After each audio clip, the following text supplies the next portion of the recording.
नमस्कार बच्चों, कैसे हैं आप? बेटा, जैसे आपको सभी को पता है कि कल हमारा 10th साइंस का एग्ज़ाम है। उसके रिगार्डिंग सीबीएसई ने कुछ इंस्ट्रक्शंस दिए हैं हमें।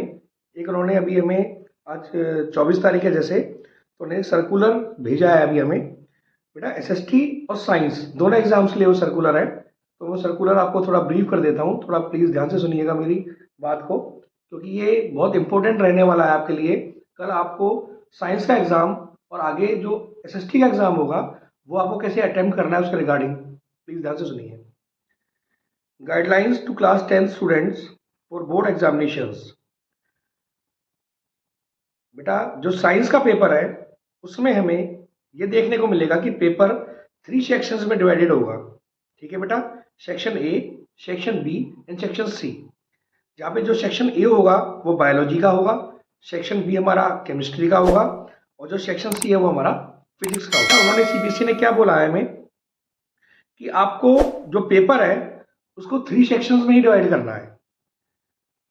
आंसर शीट को, मतलब पेपर मीन्स आंसर शीट को का जो पार्ट है वो दूसरे सेक्शन में मिक्सअप नहीं करना है आपको। अगर आप फिजिक्स का पार्ट कर रहे हैं तो उसमें केवल फिजिक्स कीजिए, बायोलॉजी का पार्ट कर रहे हैं तो केवल बायोलॉजी कीजिए और केमिस्ट्री का पार्ट कर रहे हैं तो केमिस्ट्री कीजिए।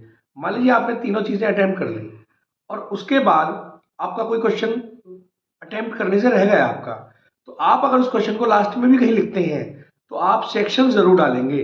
बिना सेक्शन डाले उस क्वेश्चन को अटेम्प्ट ना करें, या जब आप उस क्वेश्चन को छोड़ रहे थे तो आपको यह ध्यान रखना होगा कि जिस सेक्शन का वो क्वेश्चन था उस सेक्शन में आपको पहले से ही स्पेस इतना छोड़ के चलना है आप उसके लिए कि आप उसको वहां पे लिख सकें। इसी प्रकार बेटा, उसके बाद एसएसटी का एग्जाम होगा। तो एसएसटी का जो क्वेश्चन पेपर है वो 4 पार्ट्स में डिवाइड होगा बेटा हमारा। Section A, B, C and D. जहाँ पे हमारा जो सेक्शन ए होगा वो हमारा हिस्ट्री का होगा, सेक्शन बी हमारा ज्योग्राफी का होगा बेटा, सेक्शन सी जो हमारा पॉलिटिकल साइंस का होगा एंड सेक्शन डी जो हमारा होगा इकोनॉमिक्स का होगा। इसमें भी आपको सेम साइंस के तरीके से ही आपको अटेम्प्ट करना है कि जहां आप ज्योग्राफी करें तो वहां ज्योग्राफी ही करें, जहां फिजिक्स करें वहां फिजिक्स, सॉरी पॉलिटिकल साइंस करें वहां पॉलिटिकल साइंस करें, जहां हिस्ट्री करें वहां हिस्ट्री करें और जहां इकोनॉमिक्स करें वहां इकोनॉमिक्स करें। आपको मिक्सअप नहीं करना है, आपको तीनों सेक्शंस को अलग अलग अटेम्प्ट करना है।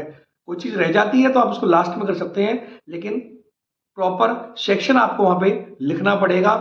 एक चीज और बेटा, जैसे सेक्शन साइंस में ए बी सी है एंड एसएसटी में ए बी सी डी है, तो ऐसा जरूरी नहीं पहले सेक्शन ए फिर सेक्शन बी फिर सेक्शन सी ही आप करें। आप B C A, C B A B C किसी भी अकॉर्डिंग्स में आप कर सकते हैं। इसी तरीके से एसएसटी में बेटा A B C D, B C D A B C, D B C A, लेकिन प्रॉपर सेक्शन वहां पर मेंशन होना बहुत जरूरी है।